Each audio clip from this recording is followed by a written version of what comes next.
Smart listeners, welcome to Poci, podcast Cakrawala Indonesia. Yeay, karena kali ini adalah Poci episode kedua ya. Episode kedua dan kali ini ditemenin sama Lintang. Nah, karena podcast spesial sebenarnya di episode gue ini, yaitu kita akan membahas tentang topik yang sangat relevan, apalagi ini sangat menarik untuk Lintang sendiri gitu. Salah satunya yaitu tentang perempuan, dan tentunya Lintang gak akan sendiri di sini.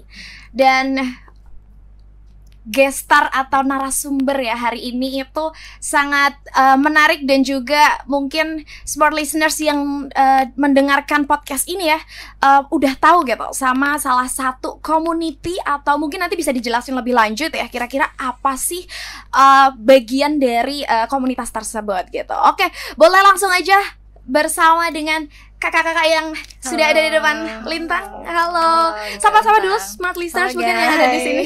Oke. Bisa kenalan dulu Kak, mungkin dari kakak yang halo teman-teman semua. Sebelumnya kenalin, aku Lisa, dan di Woman Nation sendiri aku sebagai partnership spesialis. Dan di sini tentunya aku nggak sendiri, Kak Lintang, ada partner aku. Oke, perkenalkan semuanya, aku Hilda. Di Women Nations, aku sebagai digital team di bagian graphic design. Oke, Kak Lisa dan Kak Hilda dari Women Nation ya. Oke, karena mungkin pembahasannya tadi udah aku spill sedikit ya tentang perempuan gitu, jadi mungkin ini akan sangat relevan dengan kakak-kakak dari Women Nation gitu. Dan smart listeners, sebenarnya sebelumnya kita akan remind dulu untuk follow Instagram salah satunya dari kakak-kakak Woman Nation. Mungkin ada di Instagramnya? Di @womanation.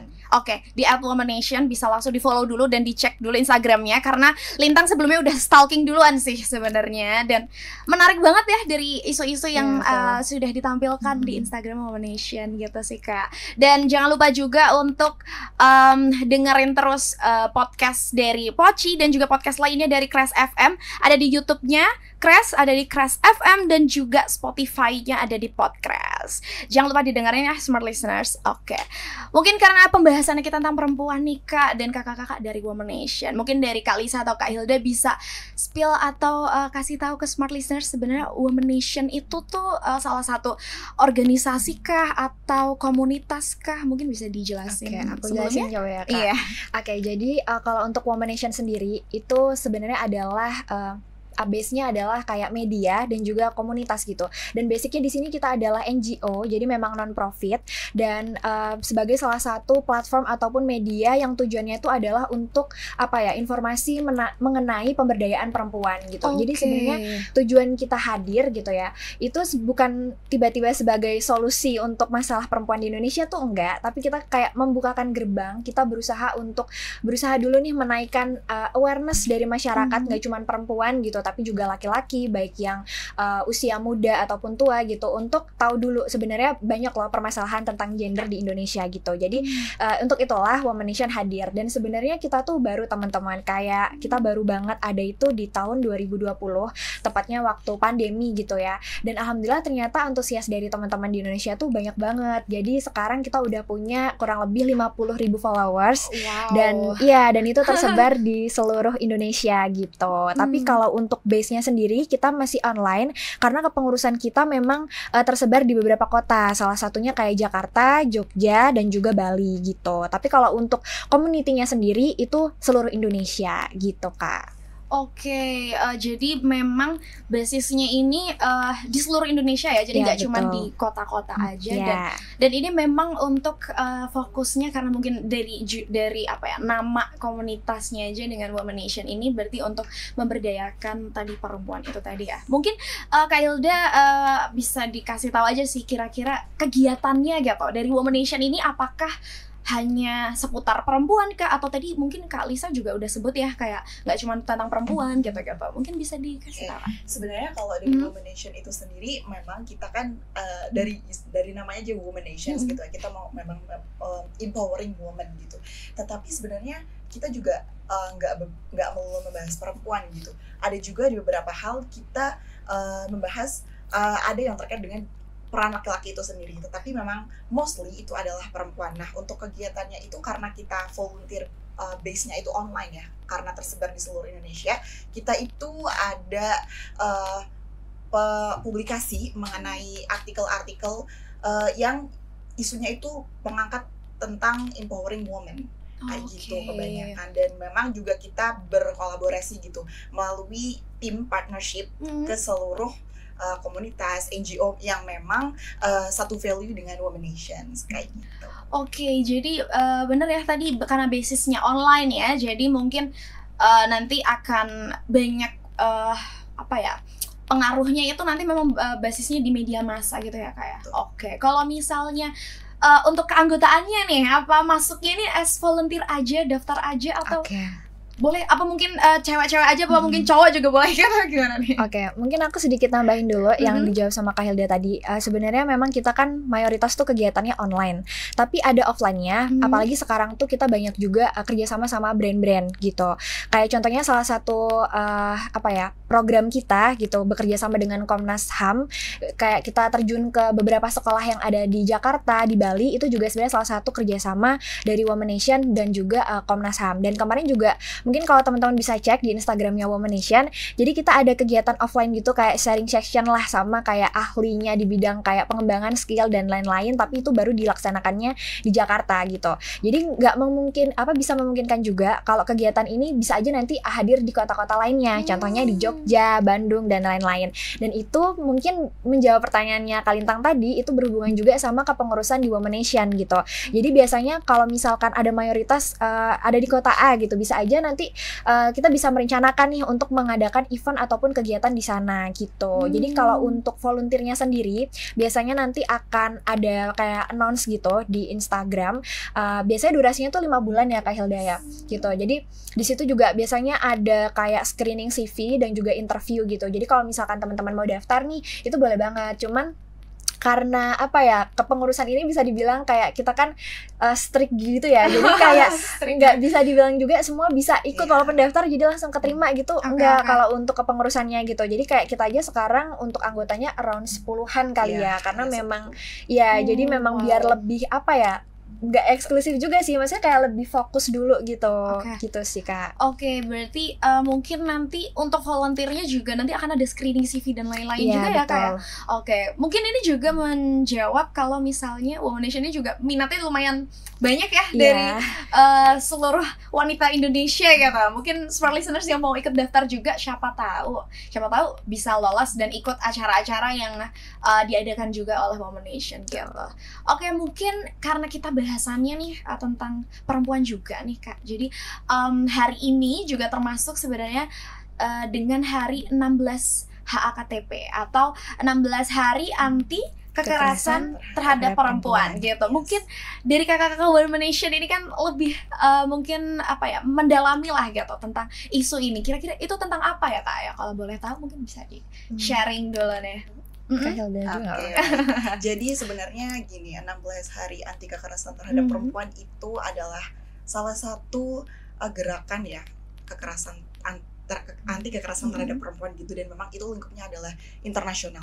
Kenapa dinamakan 16 hari? Karena memang gerakan ini itu diadakan sejak 25 November hingga 6 ya berarti.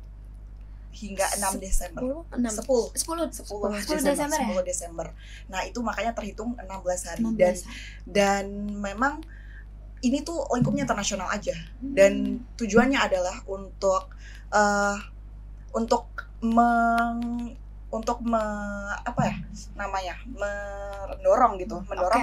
atau menginfluence orang-orang supaya korban-korban dari kekerasan terhadap perempuan ini berani untuk speak up. Oke. Jadi mungkin lebih ke 16 hari dengan durasi 16 hari gitu, atau sebenarnya mungkin di rentang 16 hari itu ada maksud tertentu mungkin Kak? Biasanya tuh selama 16 hari itu, jadi banyak kayak baik itu NGO, komunitas dan hal-hal yang mirip lah ya.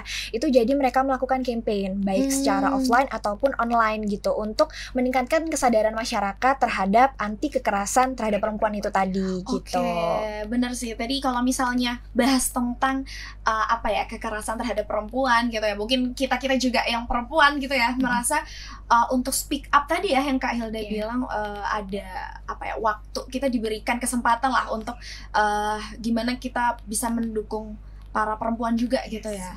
Oke, nah kira-kira kalau misalnya mungkin smart listeners kan juga di sini around mahasiswa juga sih sebenarnya gitu. Nah kira-kira kalau misalnya di ranah kampus gitu, kira-kira untuk menceritakan masalah atau mungkin apa yang sudah ia alami gitu ya, itu tuh emang agak sulit. Nah kira-kira tanggapan dari kakak-kakak dari Womanation gimana nih? Oke, kalau tanggapannya sebenarnya kalau aku pribadi ya Kak, aku sebenarnya lumayan paham gitu kenapa rata-rata korban ini sulit untuk speak up gitu. Aku belum pernah mengalami alhamdulillah, tapi aku pernah melihat di sekitar aku adalah hal ya memprihatinkan itu gitu. Dan pada saat itu mungkin kalau media sosial sekarang tuh rame-ramenya kan kalau nggak TikTok, Twitter gitu ya. Nah biasa di Twitter tuh kalau yang nggak ada profil-profilnya gitu kan. Nah ada beberapa orang yang memang biasanya berusaha untuk memberitahu keresahannya gitu, permasalahannya dengan harapan, dengan ekspektasi semoga setelah ini ada yang bersimpati gitu sama aku gitu kan. Misalkan ada yang mau membantu aku terkait dengan masalah ini. Tapi pada faktanya ketika dia menceritakan ke depan umum, ada namanya itu victim blaming, yaitu menyalahkan korban gitu. Kita sering kan ya Kak, betul. Apa ya, mungkin contoh simpelnya kayak ya itu kan mau sama mau misalkan kayak gitu, atau hal-hal semacam itulah yang memang sebenarnya itu benar subjektif gitu. Kita nggak bisa ngeliat dari satu kacamata aja. Tapi ya itulah salah satu alasan kenapa banyak korban yang akhirnya nggak berani untuk speak up karena merasa jangankan untuk dibantu gitu, mungkin orang berusaha empati aja mungkin sulit gitu sih kalau dari aku ya. Betul. Aku juga mau nambahin dari boleh. tadi.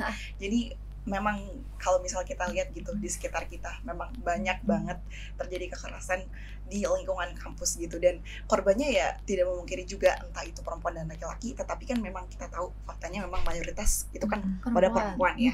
Dan memang perempuan ini banyak yang tidak berani untuk speak up karena mereka merasa takut gitu untuk malah akan lebih dikucilkan atau memang lebih dipojokkan gitu. Jadi di sini kita melihat gitu kalau memang perlu adanya kesadaran terhadap menghormati gender, sesama gender gitu dalam melihat suatu kasus seperti ini, apalagi di lingkungan kampus gitu. Yes ya, mungkin tadi benar ya kalau misalnya aku lihat juga mungkin di ranah kampus gitu ya, apalagi dengan sebenarnya siapa yang jadi korban, siapa yang jadi pelaku itu akan berpengaruh gitu. Kadang terbalik mungkin malah setelah kita speak up atau malah kita yang mungkin akan disalahkan atau bagaimana. Mungkin itu adalah salah satu tadi ya yang Kak Lisa bilang ada malah ada rasa takut dikucilkan dan lain-lain ya dari menceritakan itu sendiri gitu. Nah kira-kira kalau dengan hak asasi manusia Kak, kira-kira dari gender ini apakah perempuan itu juga memiliki hak yang sama gitu untuk menurut kakak-kakak sendiri, kira-kira untuk hak asasi manusia atau gender ini tuh sebenarnya hak asasi manusia tuh ya tidak melihat itu gitu. Siapa dulu nih Kak? Oke, boleh Lisa dulu. Kakak dulu. Sweet ya. Oke, jadi kalau misal memang kita melihat dari sudut pandang yang hak asasi manusia, ya hak asasi manusia itu sendiri perempuan juga memiliki hak gitu untuk setara ya. Kita di sini ngomongin kesetaraan gitu terhadap perempuan dengan laki-laki. Ya memang hak asasi manusia ini yang menuntut untuk perempuan itu juga bisa setara gitu loh dengan laki-laki, karena kalau misal kita lihat dari sisi feminisme ya mungkin di situ kan memang menuntut kesetaraan gitu. Dan kalau misal kita lihat di sini feminisme itu adalah salah satu gerakan yang menuntut kesetaraan karena korban itu memang masih lebih banyak, korban kekerasan gitu ya, masih lebih banyak ke perempuan. Makanya perempuan di sini melahirkan gitu sebuah feminisme untuk melawan kekerasan tersebut seperti itu. Terus kita lanjut juga nyambung gitu sama yang 16 hari anti kekerasan terhadap perempuan, itu kan juga salah satu gerakan ya yang memang untuk merangkul korban gitu, khususnya perempuan untuk berani speak up, dan mereka seharusnya tidak merasa takut gitu untuk menyuarakan mereka sebagai korban gitu. Dan memang ada hotline-nya ya kalau nggak salah di gerakan 16 anti kekerasan terhadap perempuan. Kita kan nggak sendirian gitu sebagai perempuan. Betul. Oh, oke. Mungkin ada tambahan kali, Lisa? Ya, mungkin menarik teman-teman kalau bahas soal kesetaraan gitu. Aku mau highlight sedikit. Ini kalau dari aku pribadi ya, sebenarnya aku nggak bisa juga mengatakan bahwa aku mengikuti aliran feminisme atau enggak. Apalagi yang kita tahu teman-teman, sekarang definisi feminisme itu terlalu luas cakupannya dan agak menyeramkan. Bener ya, apalagi di TikTok gitu. Pembahasannya ya Kak. Benar. Padahal gini, kalau aku pribadi, aku menganggap bahwa kesetaraan itu harus, dan kesetaraan yang dimaksud di sini itu adalah kesempatan kita ataupun diberikan peluang, baik itu di masyarakat, di pendidikan ataupun karir. Jadi itu yang menurut aku harus di-highlight oleh teman-teman. Tapi banyak juga sekarang bahwa ketika menggaungkan kata kesetaraan, jadinya malah menjatuhkan laki-laki. Itu kan juga banyak kan. Betul. Iya. Jadi sebenarnya kalau bicara tentang diperlakukan harus sama, aku sendiri kurang yakin apakah ketika kita diperlakukan dengan sama akhirnya akan menjadi setara. Karena secara anatomi aja kita udah berbeda. Dan kalau mungkin ini sedikit fun fact ya teman-teman. Jadi di dalam otak manusia itu, di dalam otak tuh ada namanya corpus callosum. Kalau misalkan salah, mohon maaf ya, tolong dikoreksi. Nah, itu adalah namanya tuh serat syaraf yang menghubungkan antara otak kanan dan otak kiri. Nah, bukan biasanya, tapi memang di bagian otak perempuan itu ukurannya lebih tebal, sehingga komunikasi antara otak kanan dan otak kiri itu lebih efektif, dan itu mempengaruhi perilaku kita. Biasanya perempuan itu lebih bisa multitasking ataupun terkait dengan emosi kayak gitulah ya. Dan itu maksudnya jadi ngaruh juga kan. Makanya mungkin kalau teman-teman punya pacar di sini, ada kan biasanya kayak pacarnya cowoknya slow respon kayak gitu kan. Mungkin itu juga salah satu faktor gitu psikologis, karena mereka nggak bisa multitasking. Beda sama perempuan, biasanya bisa masak sambil nyapu, sambil dengerin musik. Betul ya kan? Bener kan? Nah itu, jadi maksudnya kalau bahas tentang kesetaraan, bukan berarti kita mengakui bahwa kita tuh sama dengan laki-laki secara fisik, kemampuan dan lain-lain, itu enggak. Tapi balik lagi adalah tentang berusaha dikasih kesempatan yang sama, entah itu tentang pendidikan, karir dan lain-lain gitu sih Kak. Benar. Jadi mungkin kalau misalnya yang dikatakan Kak Lisa itu tadi apalagi berkaitan dengan HAM gitu ya, jadi sebenarnya lebih ke hak kita aja yang harus disamakan gitu antara laki-laki dan perempuan. Ya kita sama-sama punya hak untuk bahkan berpendapat, bahkan untuk tadi untuk menyuarakan kalaupun kita sebagai korban dan lain sebagainya gitu sih. Tadi aku setuju juga kalau misalnya kadang perempuan dan laki-laki itu juga dari fisiknya juga beda dari menanggapi gitu ya. Kalau misalnya smart listeners juga sering lihat di TikTok itu, kalau misalnya kayak yang sakit aja cewek masih bisa ngapa-ngapain itu ya. Iya, betul. Cowok misalnya aduh udah kalau demam dikit udah, apakah aku akan meninggal? Iya, apakah dunia sudah hancur gitu kan. Jadi emang ada perbedaan di bagian situ ya Kak. Dan nggak seterusnya kayak misalnya unggul di laki-laki atau unggul di perempuan dan lain-lain. Setuju sih kalau aku sebagai perempuan juga. Dan mungkin ini juga tadi di highlight, tidak hanya perempuan tapi laki-laki juga punya hak yang sama juga gitu. Mungkin kalau di kampus Kak, misalnya dalam hal tadi sebagai korban dan lain sebagainya, mungkin kakak punya ini nggak sih kayak saran gitu, kira-kira kita sebagai mungkin ada yang sebagai korban ataupun yang menyaksikan gitu, apa yang harus kita lakukan gitu. Apalagi mungkin kalau misalnya aku sendiri sebagai perempuan gitu ya, aku harus ikut mendampingi dia atau bagaimana, atau mungkin ada pendapat? Mungkin kalau dari aku gini, kita bahas mungkin di lingkup akademis atau lingkup kampus gitu ya mungkin. Untuk gini, dari fakta bahwa ini aku balik lagi ke tadi, fakta yang kalau misalnya memang perempuan itu juga masih menjadi mayoritas gitu korban kekerasan, dan dari hal tersebut itu artinya masih perlu adanya sikap untuk selalu menghormati antar gender gitu, baik itu perempuan dengan laki-laki. Menyambung juga dengan yang tadi yang hak asasi manusia, karena memang sebetulnya hak dan kesempatan kita seharusnya itu sama gitu kan. Maka dari itu penting banget sih untuk menaikkan sikap menghormati gender satu sama lain gitu, terhadap antara perempuan dengan laki-laki. Nah, maksudnya apabila memang kita tidak memiliki sikap menghormati gender satu sama lain, jadi bagaimana kamu sebagai individu itu sendiri mau dihormati gitu. Betul. Dan apa ya, dari efek kalau misal tidak menghormati gender, bahkan entah itu dari kekerasan seksual ya, misal secara verbal gitu. Di lingkungan kampus ini kan sering terjadi gitu, tapi terkadang korban itu hanya diam gitu. Nah itu sebenarnya menyebabkan suatu ketidakstabilan gitu di dalam norma sosial, dan itu tuh menyebabkan terjadinya kekerasan-kekerasan yang seperti tadi. Nah maka dari itu menurut aku sendiri sih, kalau kita sebagai mahasiswa ya kita seharusnya sudah paham lah, karena memang sebagai generasi yang melek dengan digital gitu, dan untuk akses edukasi itu sangat mudah gitu terhadap manapun. Di lingkungan kampus sendiri kita juga sebagai pelajar, kita juga sebagai orang yang sedang berproses, dan untuk di dalam suatu lingkungan kita juga belajar, entah itu dari mendengar atau bareng teman-teman gitu di circle komunitas dan lain-lain, itu kan kita seharusnya paham ya. Dan dari situ kita sebagai mahasiswa itu bisa gitu loh untuk memberikan peran akan kesadaran terhadap kekerasan terhadap perempuan ini gitu. Dan salah satunya itu ya, misal kita sebagai mahasiswa bisa jadi salah satu pemimpin gitu, contohnya ya di suatu komunitas. Nah dia sebagai pemimpin yang sadar gitu misal terhadap keadilan gender gitu atau isu-isu yang seperti ini, dia tuh bisa menyuarakan di hadapan teman-temannya, dan dia tuh sebagai pemimpin bisa didengar. Nah menurut aku itu salah satu peran yang kita sebagai mahasiswa di lingkungan kampus kayak gitu. Kalau dari Elsa. Dan mungkin ini sih kalau terkait dengan peran kita bukan cuma di kampus ya, kan mungkin di semua lingkungan gitu. Sebenarnya zaman sekarang untuk melakukan banyak hal tuh gampang banget, apalagi semenjak ada media sosial. Jadi kalau kita berbicara soal langkah, nggak harus melangkah yang besar-besar gitu. Melakukan langkah kecil yang konkret untuk membantu orang lain tuh juga termasuk hal yang sangat luar biasa gitu.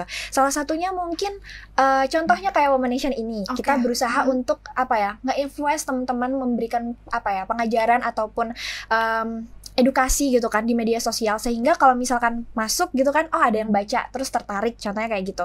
Dan teman-teman mahasiswa ataupun yang lain juga bisa aja misalkan dengan melakukan share gitu kan, kayak like, comment, share terhadap postingan-postingan yang memang konteksnya adalah mengedukasi gitu. Jadi sebenarnya nggak harus dengan hal yang muluk-muluk gitu kan, karena kita juga kan nggak tahu kayak ruang kita di bagian mana kayak gitu sih. Jadi sebenarnya untuk berbuat kebaikan tuh cukup langkah kecil, dan yang penting niat aja sih gitu. Oke, setuju banget. Jadi mungkin dengan kita juga membantu dia sebagai mungkin tadi langkah kecil ya yang bisa kita lakukan gitu. Mungkin kita juga bisa membantu edukasi juga ke teman-teman gitu ya. Apapun tadi Kak Hilda juga bilang, peran kita juga sebagai mungkin pemimpin di salah satu komunitas atau itu bisa menjadi role dan lain-lain.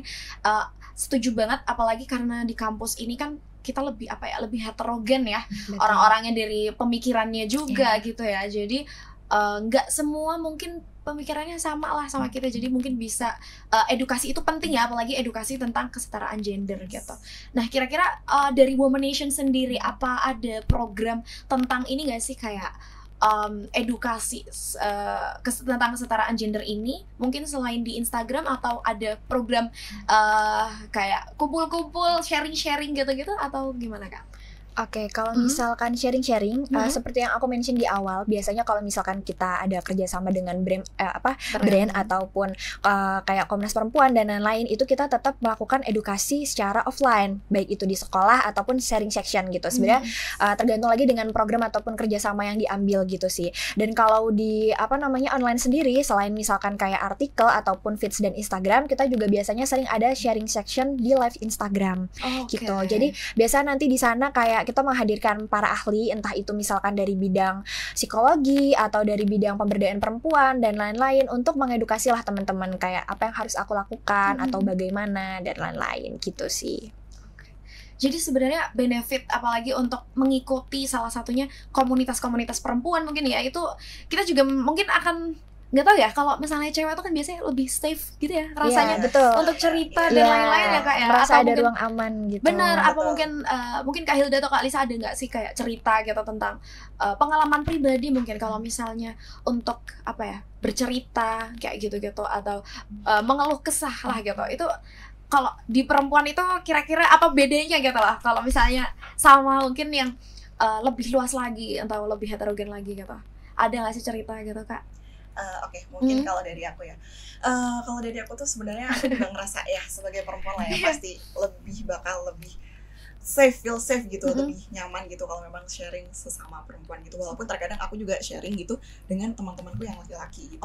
Dan memang cukup terasa sih perbedaannya antara sharing dengan perempuan dan laki-laki, dimana ya kita mungkin di situ sama-sama saling menjudgmental gitu, karena kita born to be judgmental gitu kan, karena setiap orang pasti punya rasa untuk menghakimi lah ya. Ya perbedaannya dengan perempuan dengan laki-laki ya, untuk kalau misal aku cerita gitu sama teman-temanku yang perempuan, ya aku secara tidak langsung tuh kayak bisa menerima saran mereka, tapi mereka tuh juga terkadang memang bukan mayoritas mungkin 100% itu 80% itu masih menggunakan perasaan gitu loh, masih menggunakan perasaan. Tapi terkadang memang laki-laki itu 80% itu lebih logis, logika gitu. Tapi memang logika itu memang nggak masuk di perasaan ya, kayak gitu.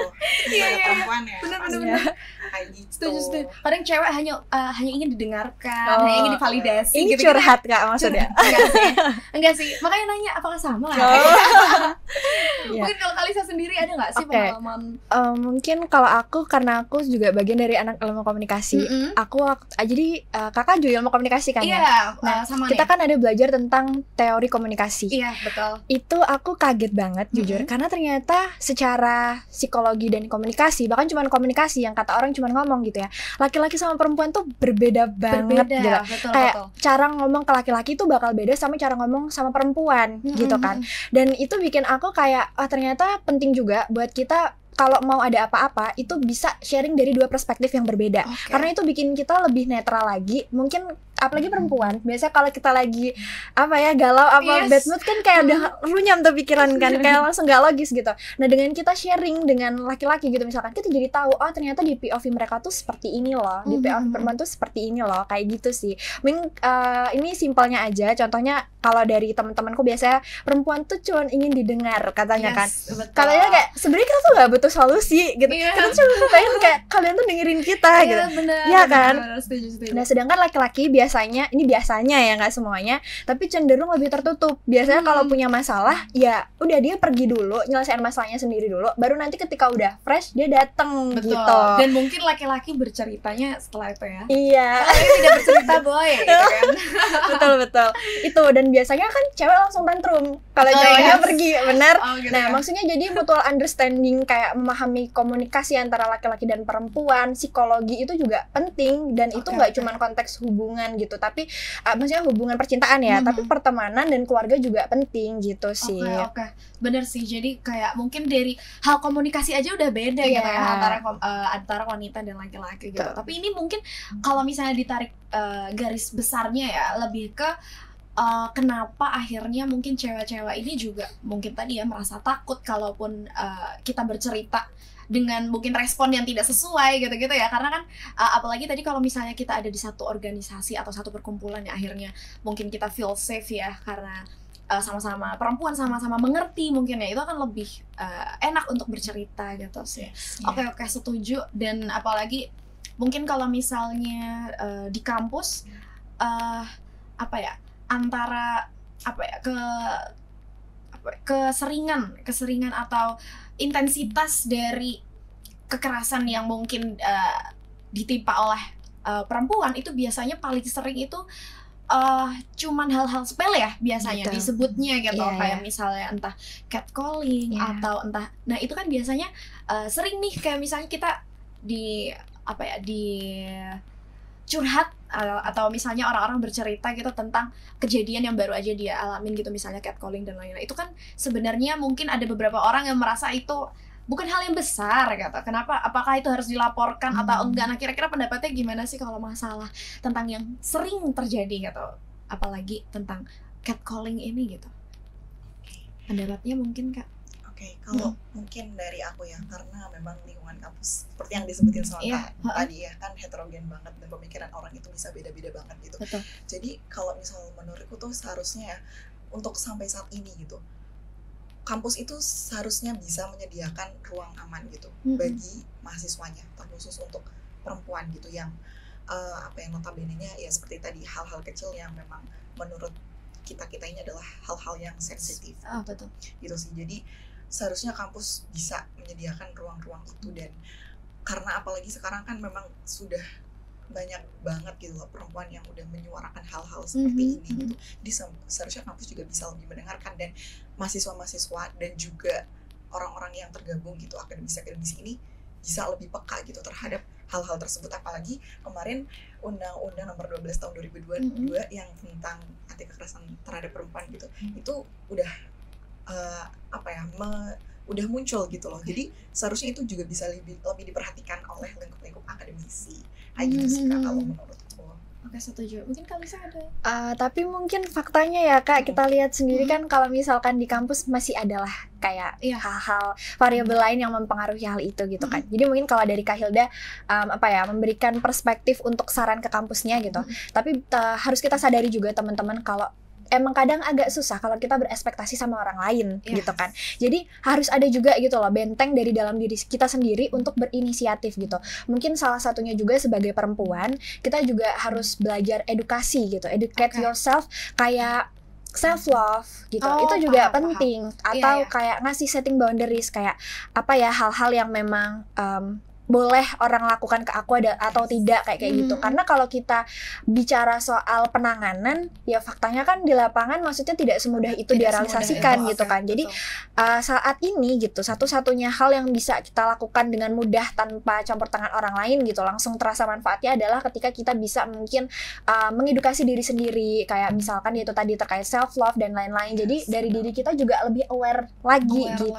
Itu sih. Betul ya, jadi sebenarnya ada berarti dari dua pihak lah gitu ya, sama-sama mungkin dari kitanya as mahasiswa mungkin juga mau berani juga tadi, dan juga kita punya setting boundaries juga mungkin ya dengan apa yang kira-kira ini akan membahayakan atau mungkin hal-hal yang tidak perlu dan lain-lain, itu mungkin bisa kita tangani sendiri. Dan tadi mungkin dari pihak akademis ya, karena mungkin sudah ada undang-undangnya juga smart listeners, jadi bisa dicek lagi, dibaca-baca lagi apa yang nggak boleh, apa yang bisa kita laporkan mungkin, dan itu perlu diikuti gitu. Dan kalau misalnya ada apa-apa bisa kita punya landasannya lah, apa yang kita laporkan seperti itu.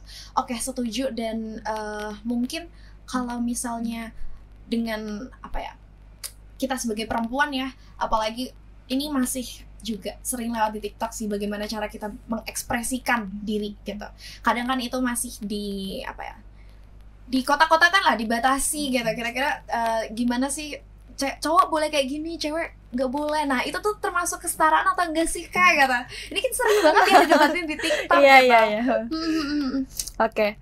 Pertanyaannya sulit ya, karena maksudnya sulitnya dalam artian pro kontra gitu loh. Kayak balik lagi yang aku bilang di awal, kesetaraan itu sebenarnya bukan berarti harus diperlakukan dengan sama gitu. Jadi sebenarnya kalau bilang mungkin kayak laki-laki tuh nggak boleh nangis gini-gini, itu juga kan berhubungan sama budaya di setiap negara berbeda, dan pola asuh antara laki-laki dan perempuan juga beda gitu. Dan apakah ketika pola asuh ini disamakan terus kita menjadi setara? Ya belum tentu juga. Iya kan. Jadi sebenarnya menurut aku, balik lagi tadi ya, manusia tuh emang suka judging gitu kan.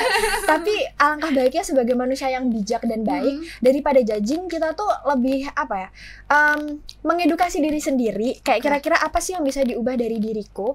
Contohnya ya itu tadi, mungkin kalau in relationship atau misalkan dalam keluarga gitu, baik yang gendernya laki-laki atau gendernya perempuan, saling memahami kalau kita ini berbeda. Justru karena perbedaan ini harus ada satu jalan yang membuat kita ketemu titik tengahnya di mana gitu. Jangan malah aku maunya gini, kamu maunya gitu. Prinsip kita kan udah berbeda, kita aja dari pola asuh yang berbeda. Jadi kalau dipaksakan ya memang nggak bisa gitu.